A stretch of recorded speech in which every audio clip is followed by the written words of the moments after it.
So good evening, everyone. Again, it is lovely to see again after a long time. And hi, Stella.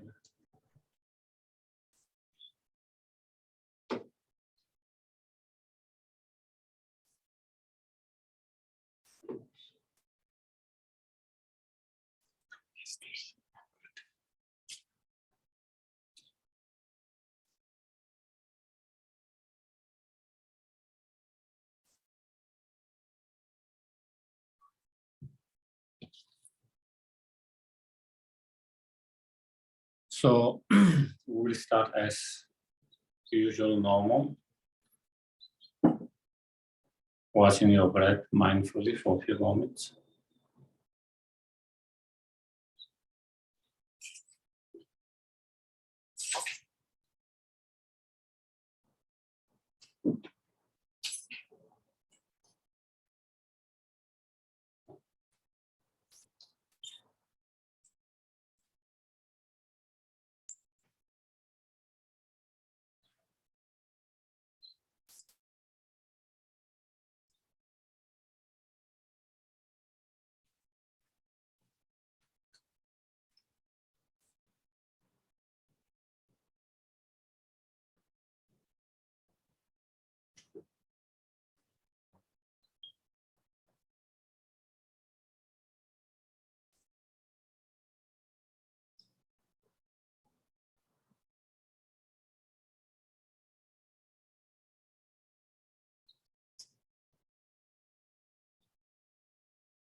And then we can try to generate good intention or motivation.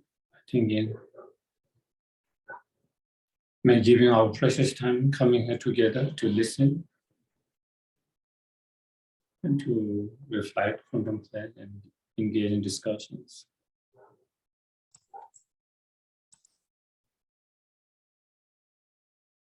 And all of the become causing conditions to cultivate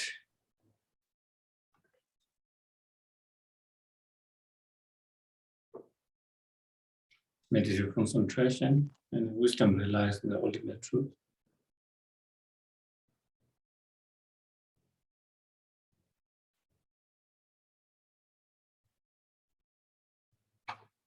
And that wisdom that is supported by the method of awakening mind, of bodhicitta,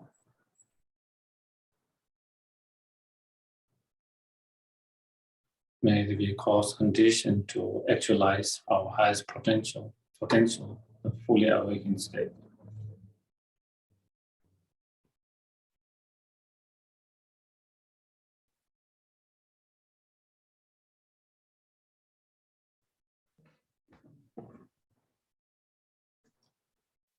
And may we be as much help and benefit to others as much as possible, directly and indirectly.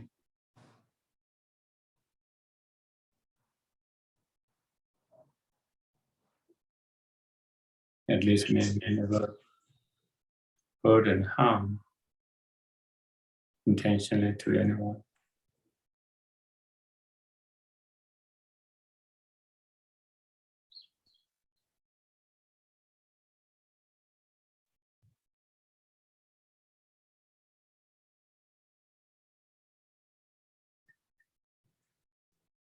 Okay.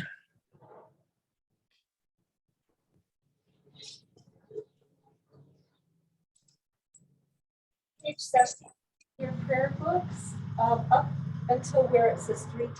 Praise to Shakti.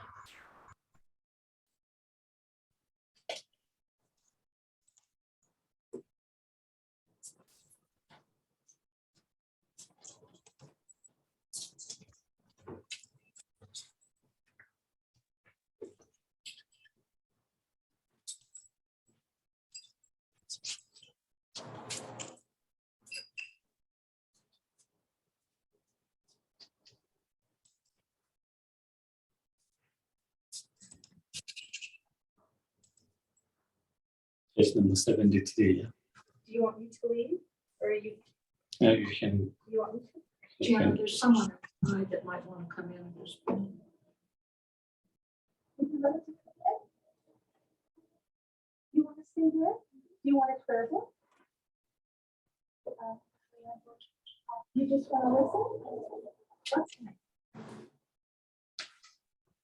To the founder, the endowed, transcendent destroyer, the one gone beyond, the foe destroyer, the completely perfected, fully awakened, perfect in knowledge and in good conduct, Sugata, knower of the world, supreme guide of human beings to be tamed, teacher of gods and human beings, to you the complete and fully awakened one, the endowed, transcendent destroyer, the glorious conqueror, the subduer from the Shasha planet, I prostrate, make offerings, and go for refuge.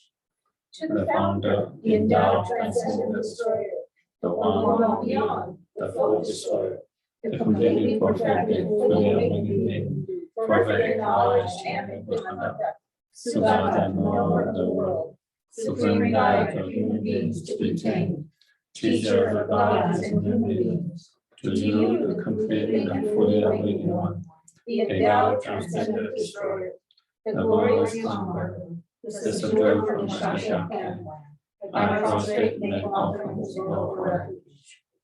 To the founder, the endowed, transcendent destroyer, the one gone beyond, the foe destroyer, the completely perfected, fully awakened being, perfect in knowledge and in good conduct, Sugata, knower of the world, supreme guide of human beings to be tamed, teacher of gods and human beings, to you the complete and fully awakened one, the endowed, transcendent destroyer, the glorious conqueror, the subduer from the Shasha planet, I prostrate, make offerings, and go for refuge. And page 97, we'll do the short mandala offering in Tibetan.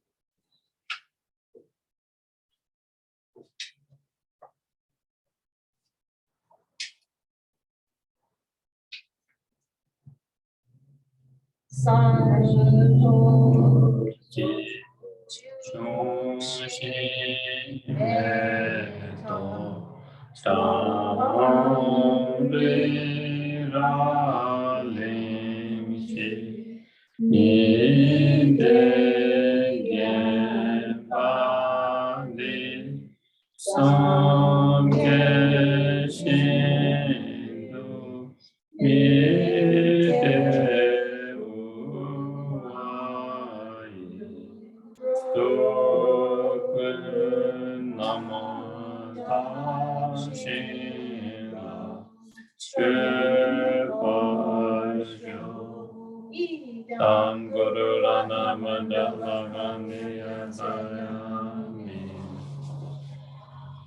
And then on the next page, Refuge and Bodhicitta, before the teaching, we'll do it once in English and twice in Tibetan. I go for refuge until I am enlightened to the Buddha, the Dharma, and the Supreme Assembly. By the merits I create through listening to the Dharma, may I become a Buddha in order to benefit all sentient beings. Sangye Chodam Soge Chodama Chanchu Pardu Dame Kyatsu Chi Dagi Sheshegi Pesonambi Yola Penche Sangye Dubasho Sangye Chodam Soge Chodama Chanchu Padu Dani Kyatsuchi, Dagi Geshe Gibe Sonami, Rula Penche Sangye Duma.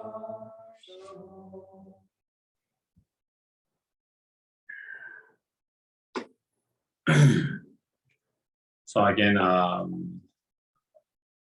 welcome back, and thank you for coming. Those who are in person and those who are joining by Zoom.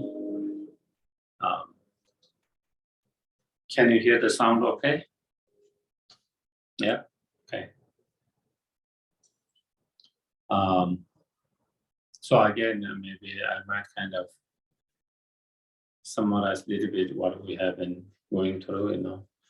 We have been going through this particular short text by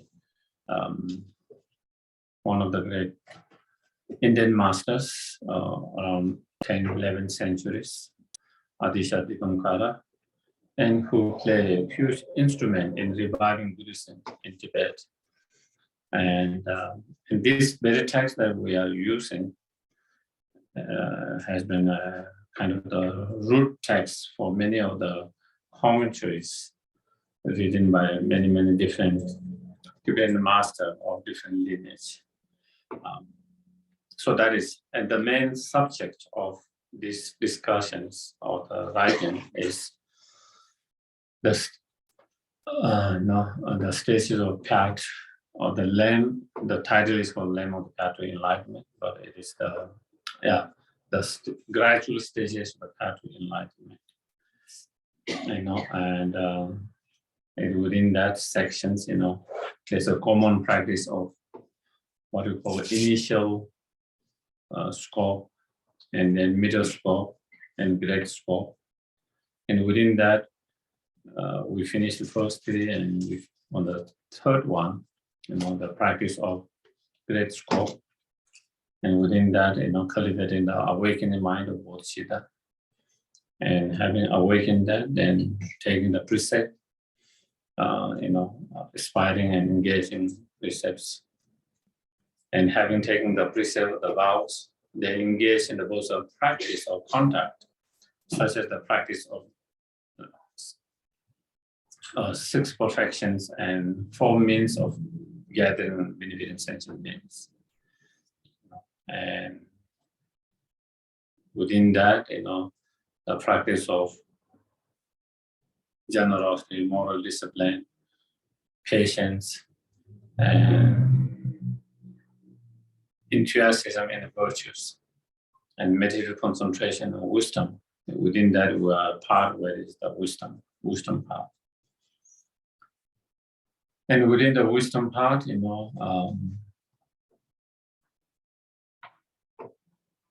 there is the part that you need to, the preliminary condition that one need to gather, and then the actual meditation and practice in that. And within the actual practice of meditation on this, cultivating wisdom on wisdom that realizes the ultimate truth. Then there is the ultimate true reality established by reasoning and logic. And once it has been established through reasoning and logic, then contemplating, meditating on that. So in terms of establish the, presenting or establishing the ultimate truth, then, many different reason and logic. We went through different reason and logic that has been presented or established, in terms of analyzing the cause, the effect, and the nature of that phenomena itself. And then, also establishing, presenting that through other reason that you find in other writings or Nagarjuna, such as, and in sutras, and that is the presenting the emptiness or the ultimate truth from the point of view of dependent arising. and we spoke quite a bit last week,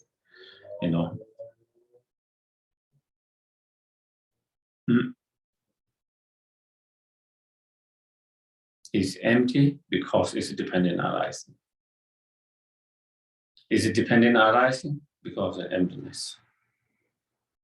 Understanding emptiness from the point of view of dependent arising, and understand dependent arising from the point of view of emptiness. Understanding the meaning of the emptiness means dependent arising, and meaning of dependent arising means emptiness. So not only they don't contradict each other, but actually, they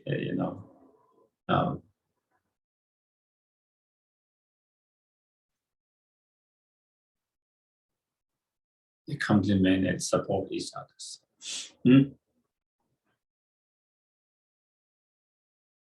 Sometimes I explain. When you explain of nature of someone or any objects, there are two ways of presenting that. One from negation point of view and one from affirming point of view. But you are describing same objects. Negation point of view, you describe what this is not. Affirming point of view, you describe what it is. But basically, you are describing the same objects, nature of same object, quality of same objects. And emptiness and dependent arising like that. When we talk from emptiness point of view, we are trying to present the nature of that object or phenomena from the negation point of view. What it is not, that means it's not independently existing. It's not inherently existing. It's not truly existence. So, negation point of view. But it's the same phenomena that when you present from not from the negation point of view, from aversion, affirming point of view, then how it exists and what it is, and it exists by dependent arising, and is dependent arising. But basically, it's describing the same ultimate nature of that. So if that is the case, why is it that when you hear about emptiness and when you always presenting from negation point of view, not much from affirmation point of view, you hear whether you read Has Sutra, whether you use Dharmakata Sutra and all Prajnaparamita Sutra, or whether you read the writing of Nagarjuna and Chandrakirti, all of them present from the emptiness point of view, from the negation point of view. Even though they, all the sutras and Nagarjuna's writings and Chandrakirtis and Shantideva, all these great masters, even though they do present from the affirming point of view that is dependent arising, but they not so much, mostly from negation point of view. Even the term we use is emptiness, negation point of view. Why is that? Why doesn't it present from the affirmative point of view? That's how why don't it present from dependent arising point of view? It seems to be much easy to understand. And the point is,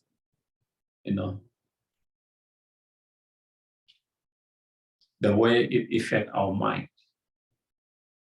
The way it affects our mind. There are two extremes. In order to find the ultimate truth, the middle way, we have to be able to be free from the two extremes. One extreme nihilism and one extreme is internalism. We have less danger of nihilism in every day. When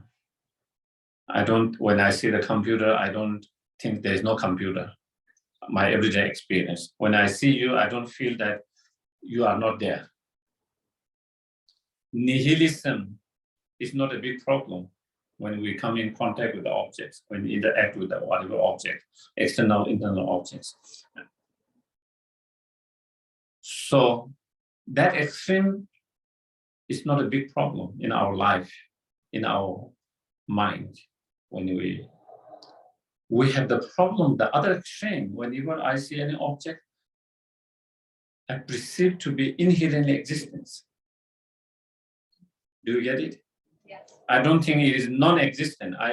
But instead I think, oh, this computer is inherently existence. This iPad is nice, inherently nice. This iPad is very helpful, inherently very helpful. You know,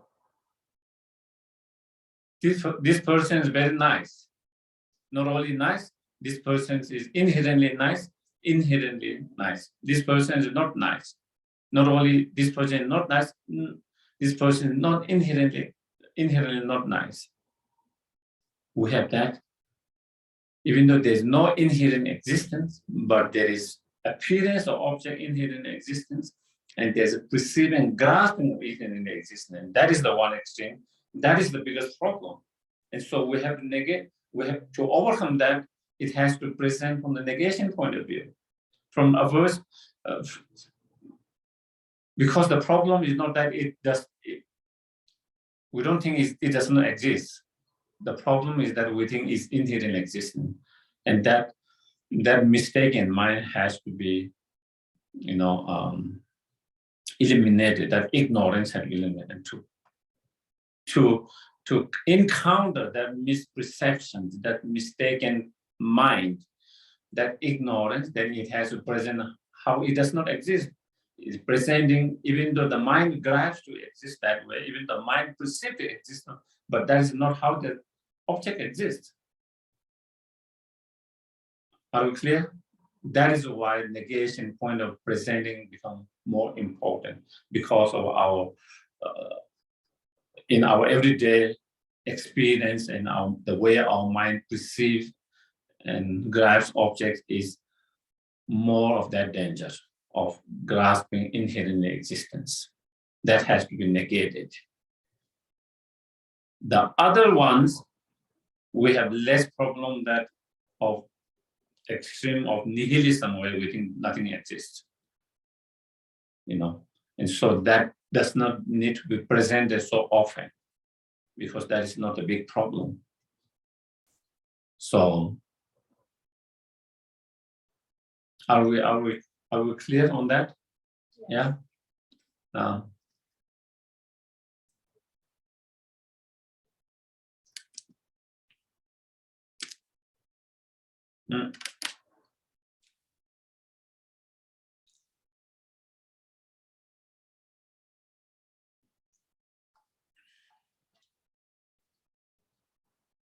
The problem, even is something not, but because we perceive it is that, and so that has to be negated.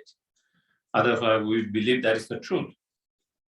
And so that is where, and that is why even the meditation, even when we meditate, we try to meditate more on the negation part, the emptiness part.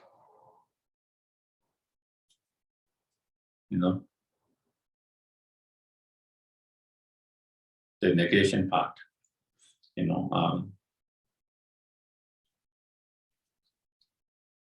because of that strong grasping of something existing, something that do not exist, but our mind mistakenly perceive or mistakenly grasp to exist. And in order to destroy that misperception, then it has the object that is grasping to exist has to be negated.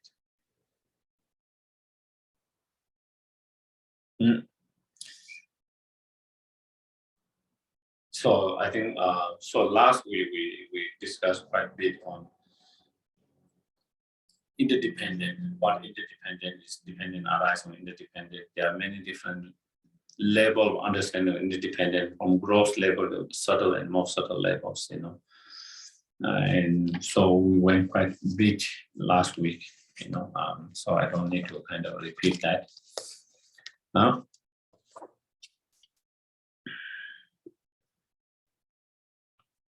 So I think in terms of the verse numbers, we are in verse number 53,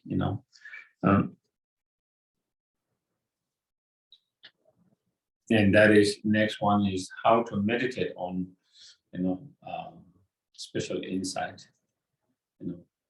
special insight, emptiness, So that is verse, so it starts in verse number 53.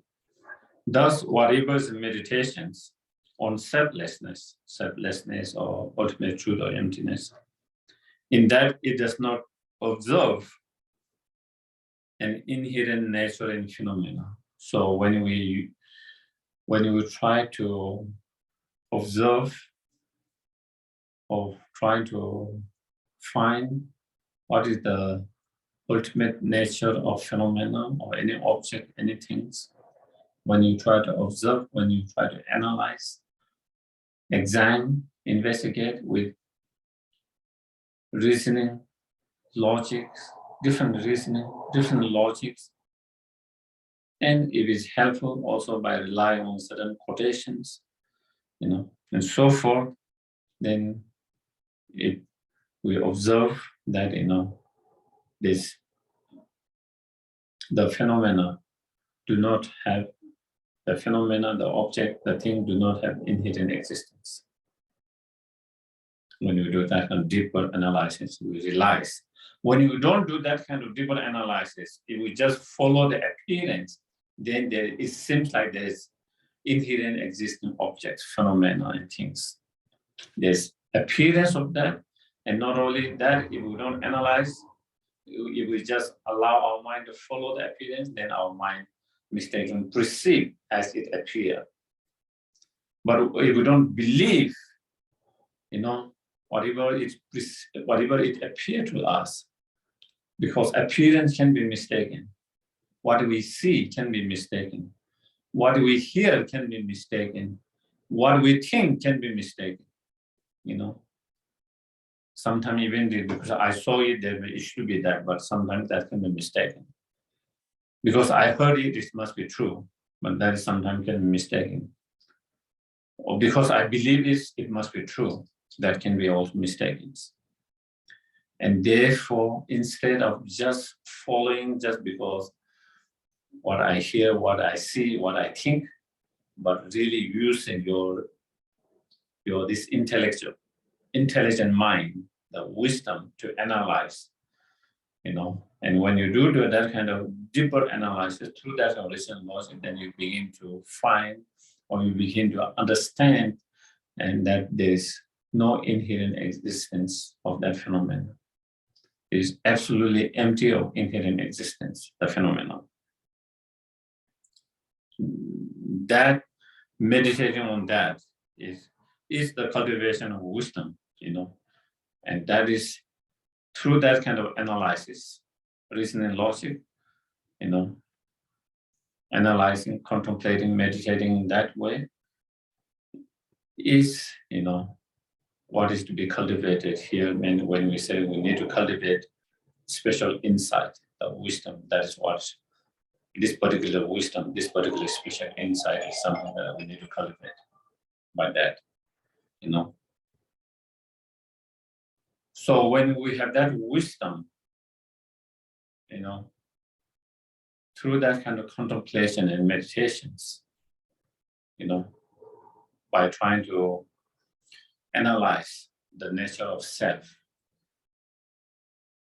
ultimate nature of self, the ultimate nature of our body, physical body, or ultimate nature of our own mind, experiences, and all phenomena. With that kind of different reasoning logic, then we begin to see none of them exist inherently, independently. So when you have that wisdom, that perceive and understand the non-inherent nature of the phenomena, then again we might think, even though those objects do not exist inherently, but the wisdom that realize those emptiness might be inherent existence. That might be ultimately existent. That might be absolute existence. And therefore, we can still have clinging and grasping to that wisdom itself. You know, I might not have grasped into this iPad because through meditating on the emptiness of this iPad, I realize it's not inherently existing. It doesn't exist the way it appeared to my mind as inherently. And therefore, the computer, the iPad does not exist by itself.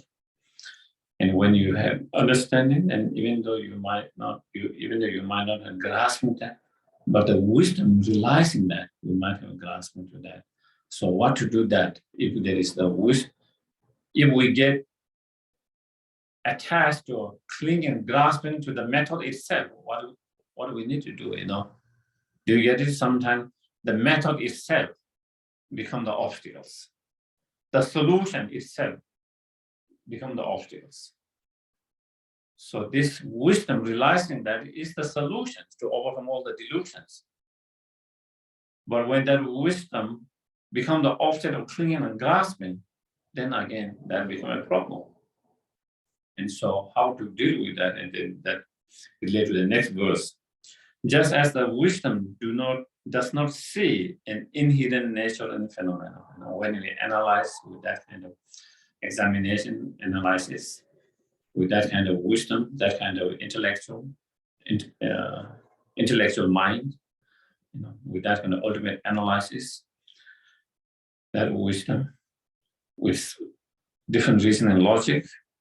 In the same way, having analyzed wisdom itself by the reasoning, in the same way, then we also try to analyze the wisdom that precedes the emptiness. The wisdom that precedes the emptiness, we analyze that wisdom the same way, the way we analyze the other objects, with same reasoning and logic. And through that same reasoning and logic that we use with the objects, to that subject, the wisdom itself, then non-conceptually, you know, meditate on that. And then, you know, even the feeling of the mind, the wisdom mind that is meditating, even that dissolve into emptiness. Do you get it? First, there's the objects. So you, with your wisdom, through meditation on emptiness, you dissolve all the objects. Well, all the objects have been dissolved, but there is the subject, the mind, that is meditating, the wisdom. And as long as there is the subject, the mind, the wisdom, you know, has been dissolved into emptiness, and if then there is a danger of grasping and thinking. And through that kind of reasoning, logic, meditation, then you also dissolve that into emptiness. And then when you dissolve both object and subjects, then there is no dualistic mind. And then you try to meditate in that non-dualistic, that non-conceptual state of mind of emptiness. Do you get it?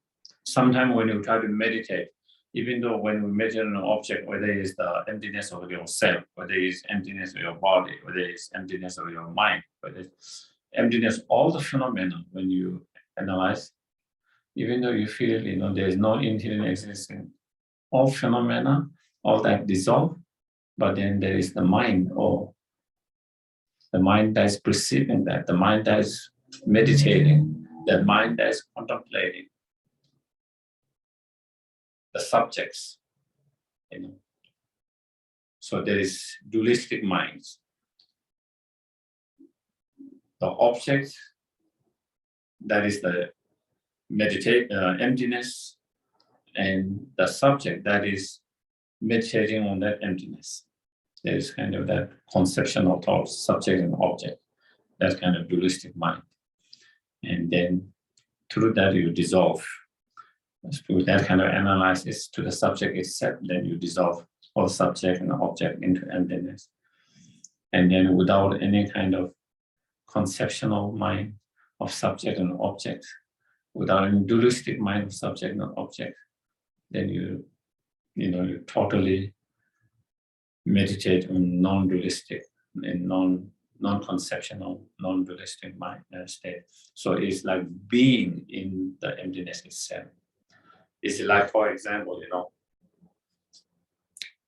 you look from outside, you see the swimming pool or the lake, the objects. There's kind of two different things. Me here and the lake there. But when you actually jump into the water itself, then you don't feel the distance. You are into the water. You yourself into the water instead of seeing water there. You feel and be one with that water instead of water there and me here. Same way, instead of the object to be meditated and there is subject that is meditating,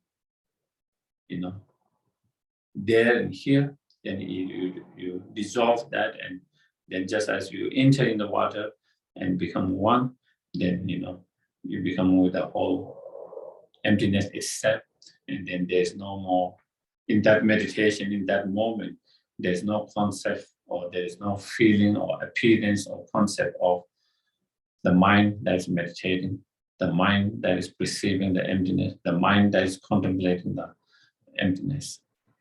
And so that's how once you try to meditate. So that is what it means here, and when we have that understanding, realizations, even the wisdom itself is non-internal existence and dissolving emptiness, then the object of grasping, clinging is dissolved. So there is no more object of clinging, grasping, even the wisdom. And so therefore, again, then you can overcome all the clinging and all the grasping. So then instead of being partial, non-partial, before, you have no grasping with some object, but you have grasping with certain object. That is the wisdom itself. And through that meditations, then you not only let go of the clinging and grasping to the object of the meditation object of that wisdom, but even the wisdom itself.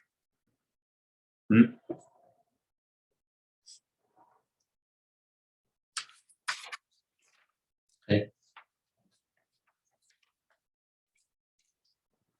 As I mentioned, there are, according to different commentaries, there seems to be slightly different way of outlining of that, and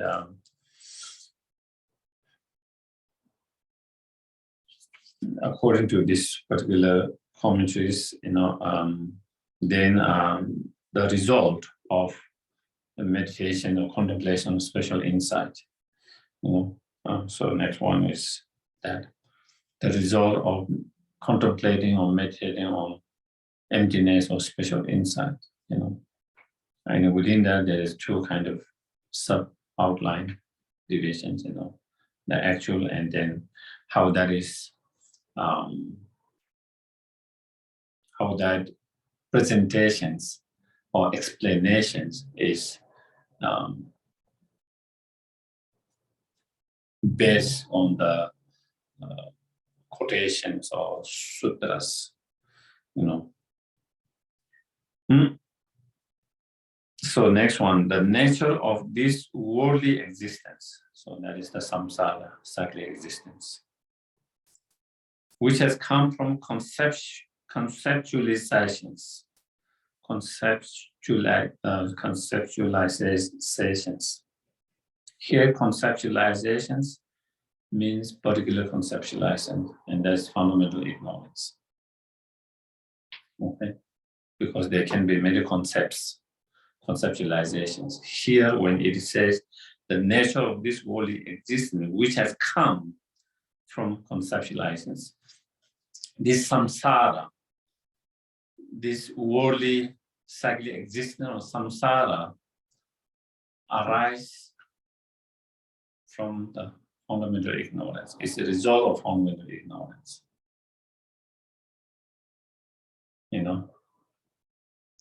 Due to that fundamental ignorance, that conceptualizations, that's the concept, the fundamental ignorance. Due to that, then many other afflictive emotions arises. Attachment, anger, bitterness, frustrations, jealousy, pride, all those different afflictive emotions arises.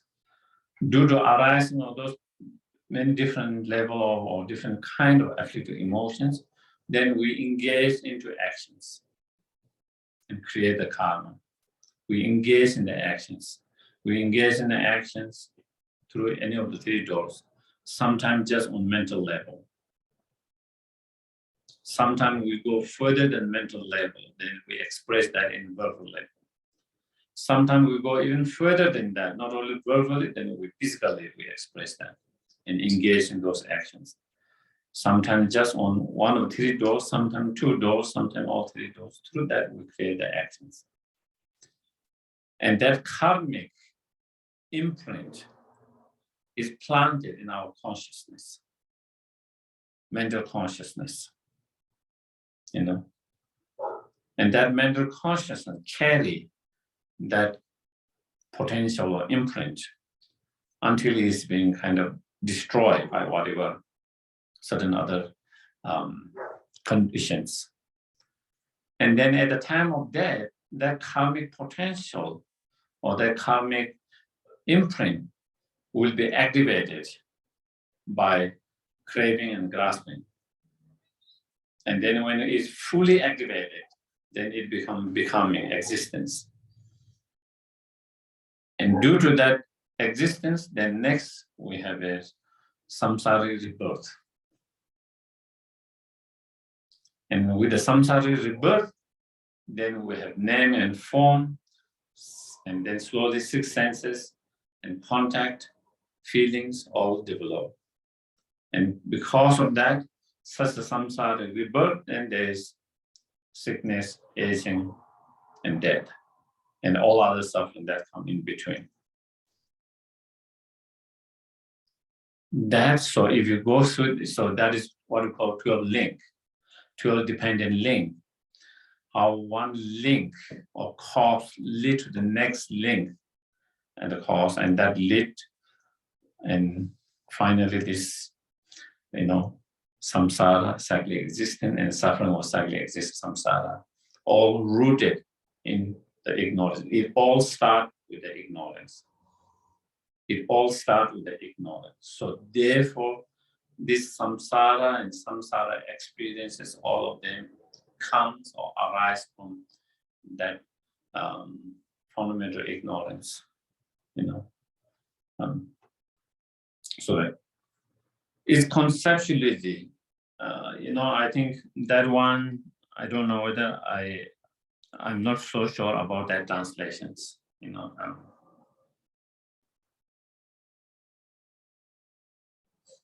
In Tibetan is namtok, and it could,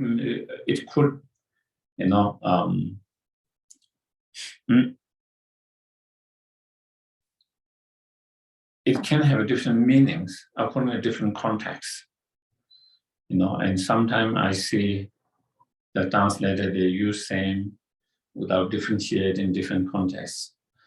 And that is where, when you just read it, then it doesn't seem to have much kind of broad meaning or profound meaning.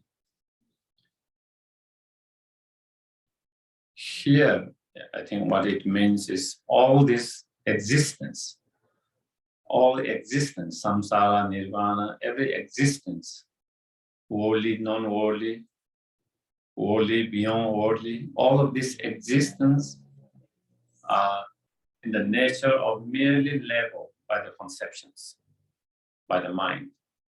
Everything is merely labeled by the mind. Everything is merely labeled by the concept and the mind. That is the nature of all phenomena. Even though everything, all phenomena, every existence is merely labeled or imputed by the concept and by the mind, but our ignorance, due to misunderstanding, our ignorance mistakenly perceives those existence to exist not by merely level, but from its own side, by its own nature, by its own power. So that is where. Thus, elimination of conceptuality is the highest state of nirvana. And when we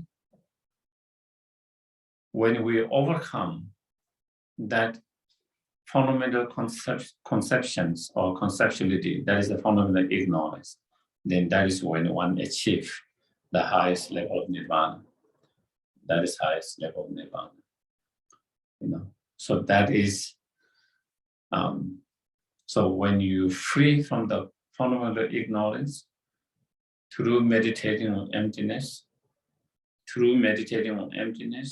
when you are able to destroy the fundamental ignorance, the root of all the delusions, then you will be also able to destroy all the delusions which arises due to that root of all this ignorance. And when you are free from all delusions, then you achieve nirvana, total liberation, total freedom.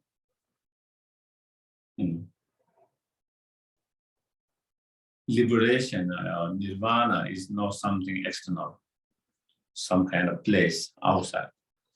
It's mental state. At the moment, our mind is under the control of the affective emotion delusions. Therefore, it's samsara. When your mind is free from all these delusions, all these affective emotions, then that is nirvana. Then you have achieved nirvana in the same body, in the same external conditions. The moment your mind is free from all affective emotion and delusion, that very moment, you have achieved liberation. You have achieved total freedom, highest level of freedom, high level of liberation, and then nirvana. That is the result of meditating on emptiness, special insight. Because by meditating on special insight, the wisdom relies on emptiness, you are able to overcome all the delusions by overcoming the very root of all the delusions. And therefore, that is similar what Nagarjuna says in his fundamental treatise.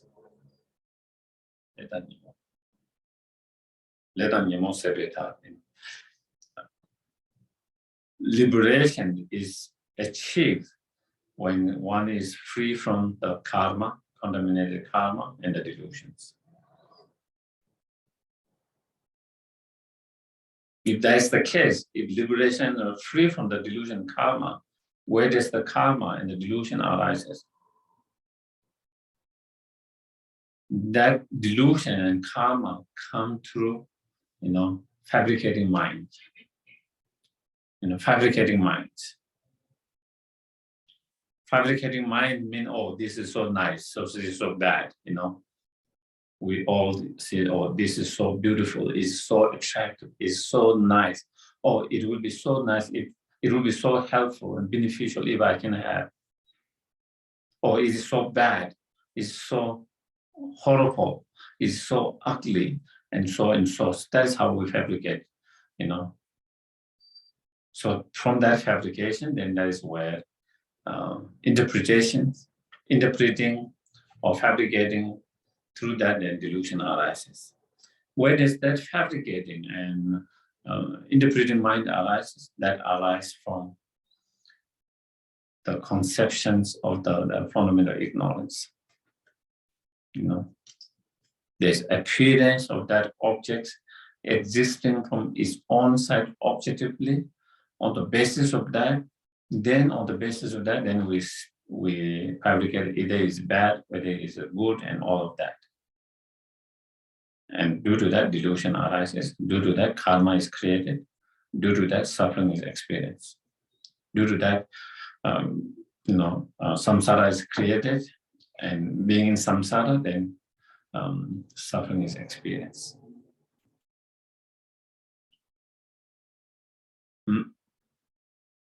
So, and so these presentations of, how freedom or liberation, nirvana, can be achieved, highest level of that, when one is able to free from the that the ignorance, that is the root, the conceptions of the ignorance, that is the root of all the delusions. That is, that presentations, of course, Narayana from his own experience, but in terms of the scriptural sources, then it is also explained by the Buddha in the sutras.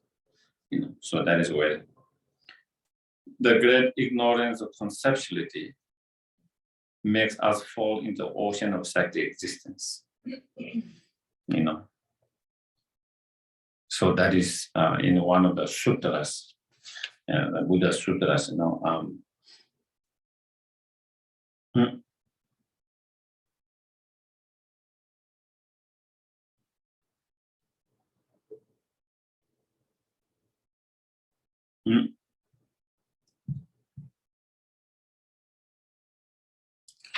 What is the sutra?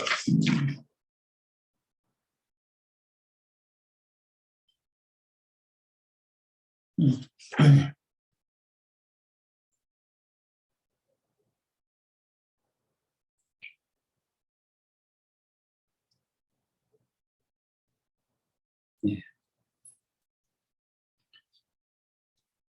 It is called Dharani of, in a sutra, it's called Dharani of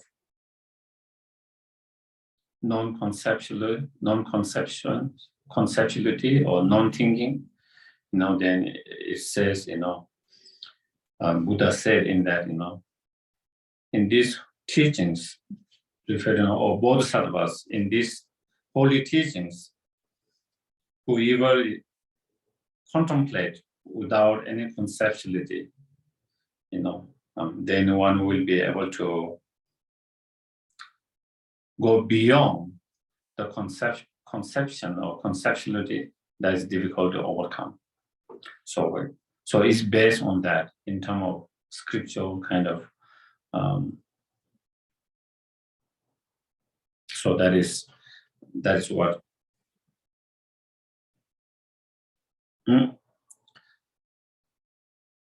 So again, here is saying, because of that great ignorance, of that fundamental ignorance, that make us bend or tight or fall into the ocean of cyclic existence, never-ending cyclic existence.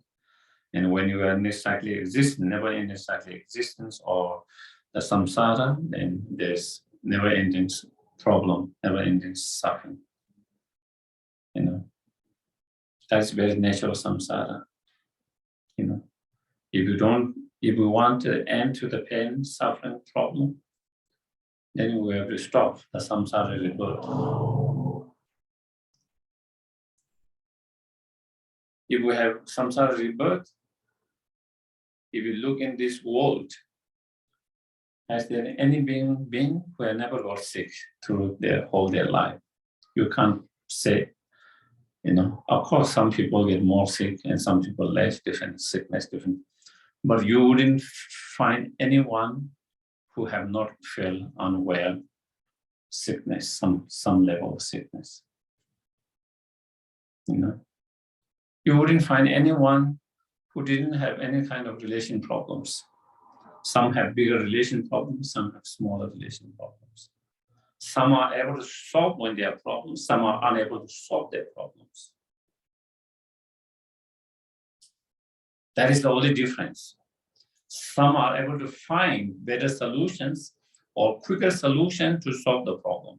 But in terms of going through the suffering, the problem itself, if you go and discuss with every person you meet, and if they are honest, everyone has gone through a certain level of problem in relationship.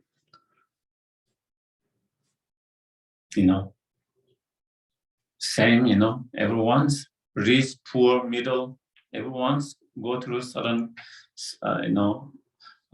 problem of their financial situations. Of course, some have more than others. Some struggle with the basic needs, some struggle with other bigger needs, but it's still some same struggle. One is struggle because they don't have a shelter to live in. Because of that, they have a lot of pain, sufferings they go through.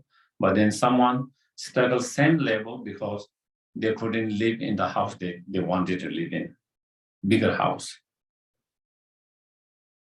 You know,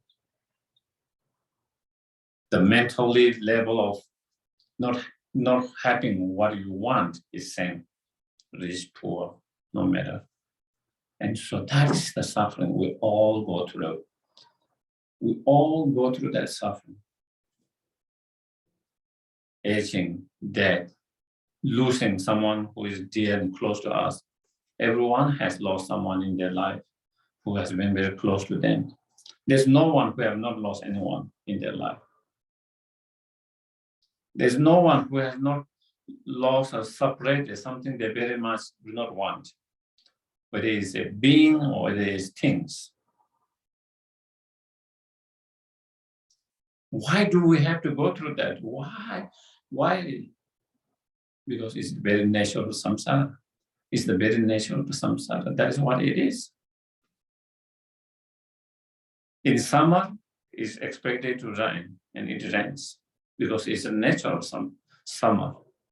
What is that summer? That is what it is. If you put your hand on a fire, it will burn. Why it need to burn? Why you should burn? Because it's the very nature of the fire. The nature of the fire is burning. Same way, the very nature of samsara is the suffering. The very nature of samsara is the suffering problem. So if you don't want that suffering, that problem, we have to stop samsara rebirth.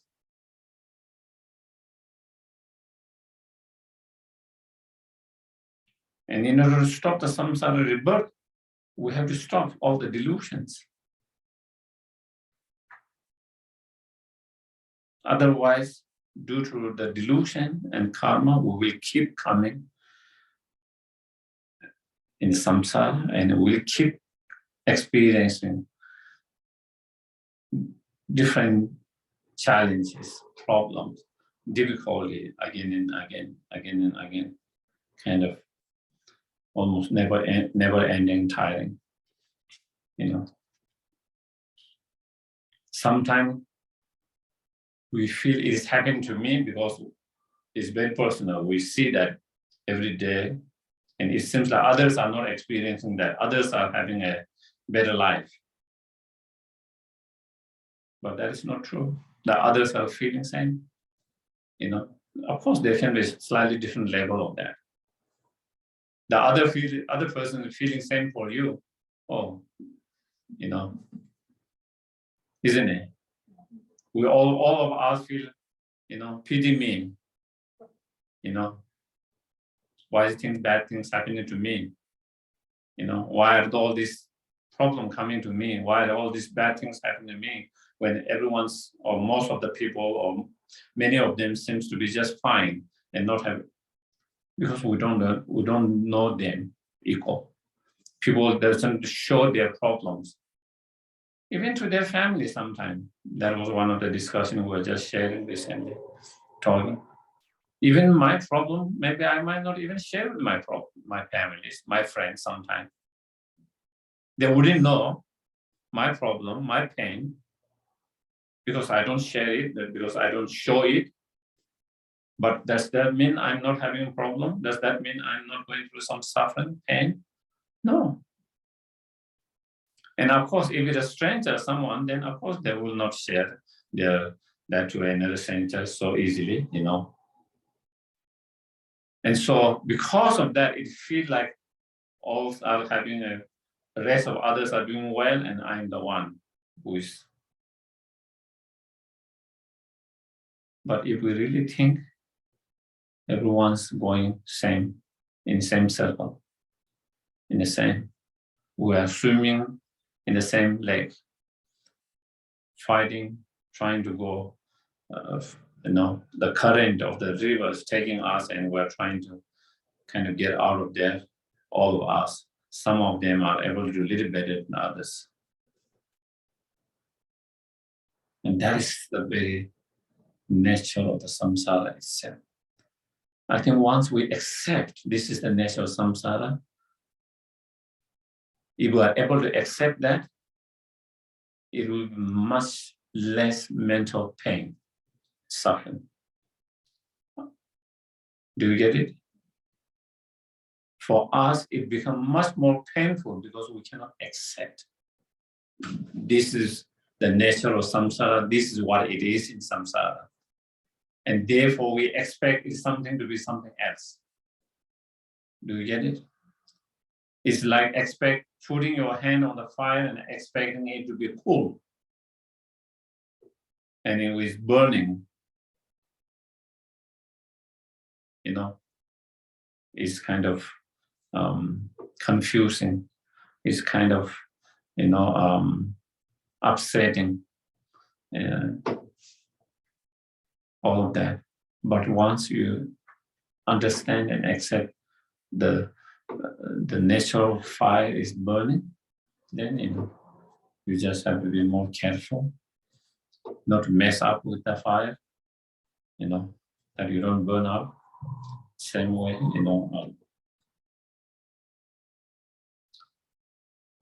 accepting the nature of samsara is not easy, Being in samsara, due to our own karma and delusions, it's not easy. It's full of challenge. It's full of difficulty, adversity, suffering, pain. That's what it is. That's what it is. That's the way it is. Can we change that? Yes, we can change that. How can we change that? We can change by stop creating more causing conditions for that situations, for such experiences. By stopping creating more cause conditions to them. And that means stopping the karma and the delusions. That means stopping the very root of all this delusion karma. And that is the fundamental ignorance. So that is where, makes us fall into the ocean of psychic existence. Rest in non-conceptual stabilizations, space like non-conceptually manifest clearly, and so as we discussed before, so first try to meditate on emptiness of the objects, and then try to meditate on with the same kind of reasoning, logic, analysis. Try to meditate on the emptiness of the mind itself, the wisdom itself, and then without any kind of dualistic mind, subject and object, and you try to rest in that emptiness without any conceptions. When you have conceptions, of the subject, the object, the mind, the object of that mind, then there is dualistic, there's a conception. And so you try to rest in that meditations, with that stabilization without any analysis. The point is you start with analysis at the very beginning, and you come to, through that analysis, you come to understanding of emptiness. Once you come to that understanding of emptiness, then without any conception, without any analysis, without any more, you just rest in that. You just remain, try to experience, try to just rest, simply just rest in that emptiness. But at the very beginning, analysis is very important. If you don't do that analysis, then it's like resting when you go to sleep. Do you get it? When you go to sleep, you don't have all these conceptions and thinking and all of that, and you just rest. But that will not help you to overcome the delusions, the fundamental ignorance. you can feel peace because you don't have, for example, during the daytime, a lot of thoughts are disturbing your mind, a lot of concept, a lot of thoughts because something happened that day or with someone in that, And when you go deep sleep, nothing worry, all these worry are gone, You have no thoughts in that moment.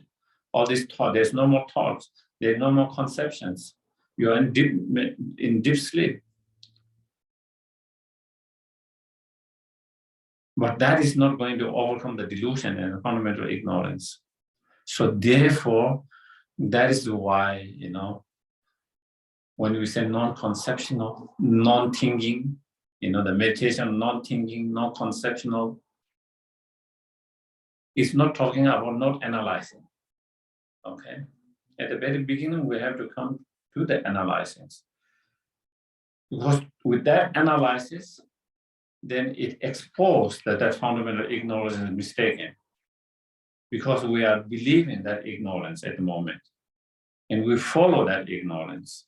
And that is the way that all the delusions arises. So we have to prove that ignorance, the way it's perceiving, grasping is mistaken. And to make it mistaken, the way it perceives and the way thing exists is totally different. And that can be proved or established or present through that analysis. And when you come to that end of that analyzing emptiness, then you try to rest in that meditation. So that is the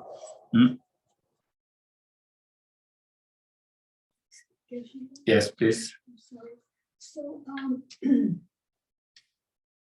so just by following your breath and trying to quiet your mind, you're saying that that's not enough to really get rid of the illusions. You rid of the delusions. You have to actually analyze what they are. Because I was listening to this Thai monk on the YouTube, and he said that what he does every morning before he even gets up, when he opens his eyes, before he thinks of anything, he follows his breath and just quiets his mind.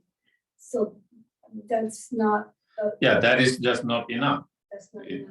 That is, of course, as the monk mentions, definitely it helps quiet our mind. Definitely it helps to improve our concentrations, which are necessary and needed. But at the end, just by concentrations, cannot get rid of the fundamental the delusion and root of those fundamental root of those delusions, the fundamental ignorance, just by the concentration or just by feeling bliss, For example,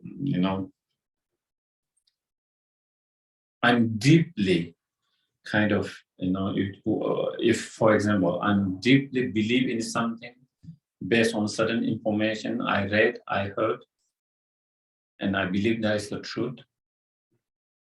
Just not by thinking about that my belief will not go away. Do you get it? I might, my mindset, what I believe is based on some, maybe not true informations, fake news, fake informations that I listen, that I read. And so that is in my mind, I believe that's the truth.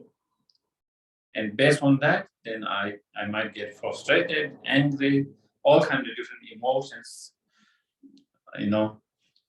arises based on that.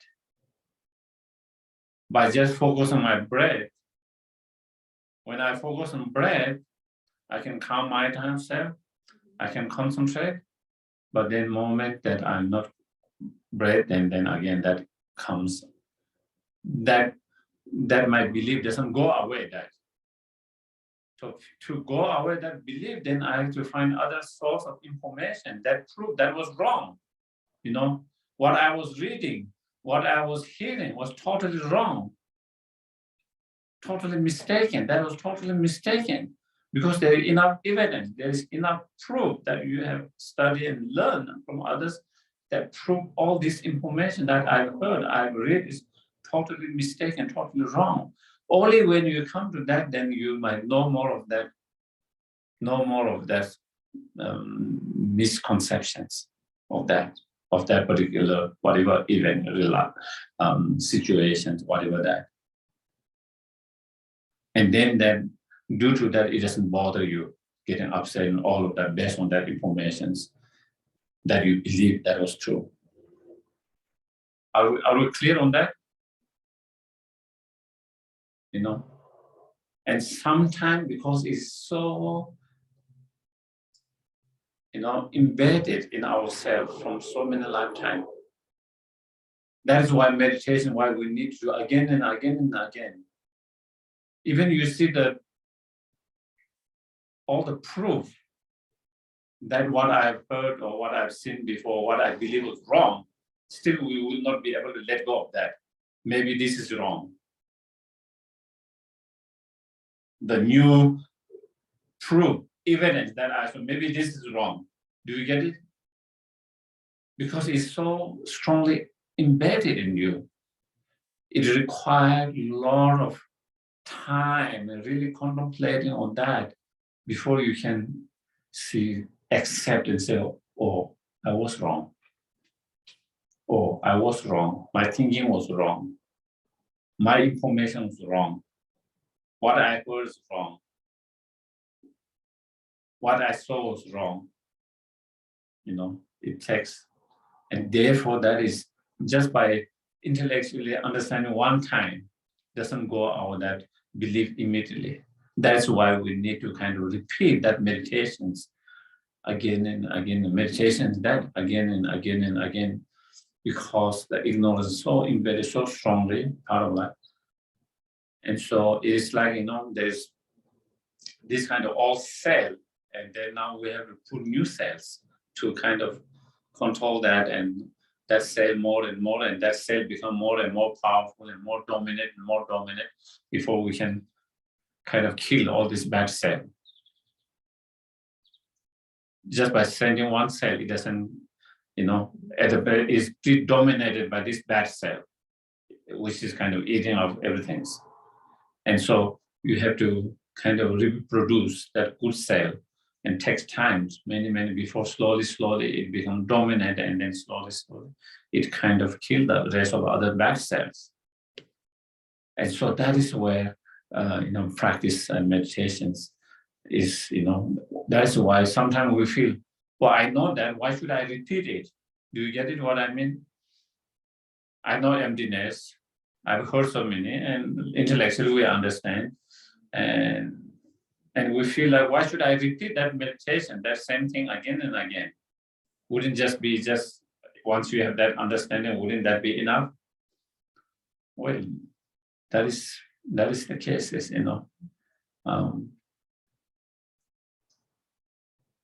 Also, I have met, certain Chinese students who had come from China or overseas to studies, and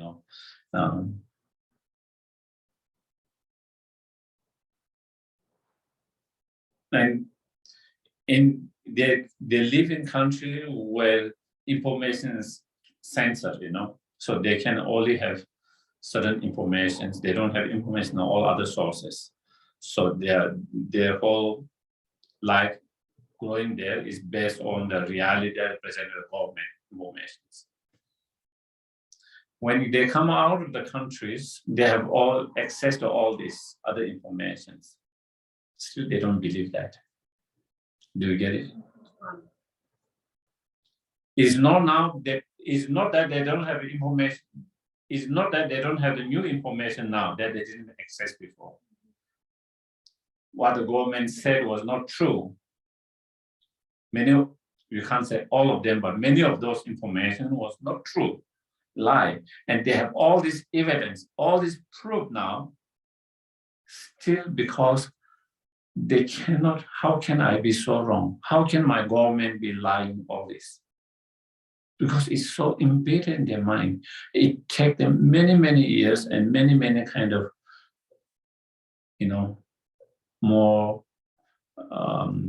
studying more, learning more, being more open-minded, the possibility of that, the possibility of that was lie, that was wrong, possibility that to become open-minded and to be able to see, read and see things with open-minded and to be able to see them, it takes them many, even with that open-minded, it takes them a long time before they can start to change their perceptions about certain things, certain events, certain situations, a lot of things.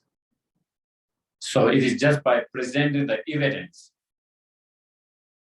and the truth is not going to change person's mind immediately like that. If that's the case, so imagine we have been tricked by this ignorance, lied by this ignorance, misled by this ignorance from countless lifetimes. Even we don't believe countless, even from our birth, that's what it has been. So then it won't be easy to kind of just let it go. So that is why meditation comes, that you have to do that exercise so many times again and again and again and again. Because sometimes we feel like, I wish I don't have to do it now. Why I need to do that, repeat again and again, Can't we move on, It would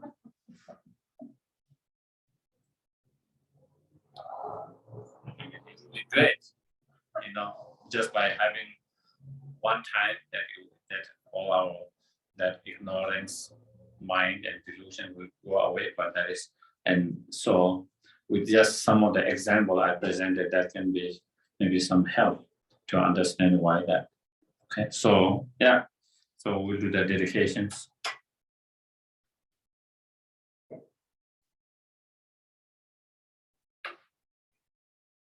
Thank you, Geshe. Thank you.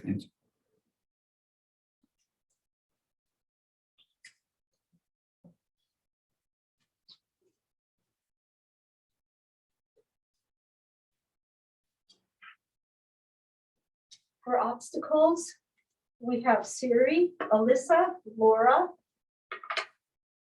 Let's see, Maggie, Jim Bailey, SJ, Lini, Dasha, Katya, Deb, John, Jiwan, Rudabe, Sean, Mara, Bill, and Jana. For illness, Can I add? Yeah, Jeffrey, my son. Jeffrey.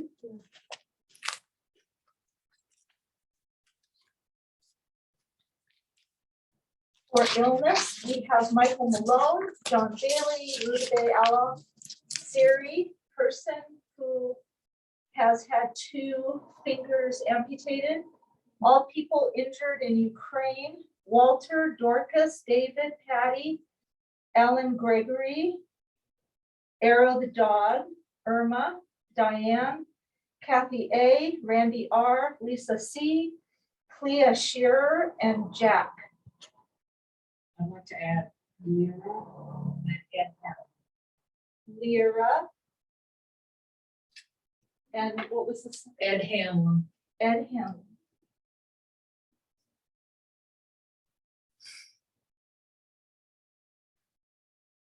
Those who have died recently, Claire. 3 people who died in flash flood, all people who have died in the Ukraine war, wildlife who died in unsuitable environments, and Frankie the dog. Anyone have anything to add? I'd like to add Laura and Chuck. For death, Yes.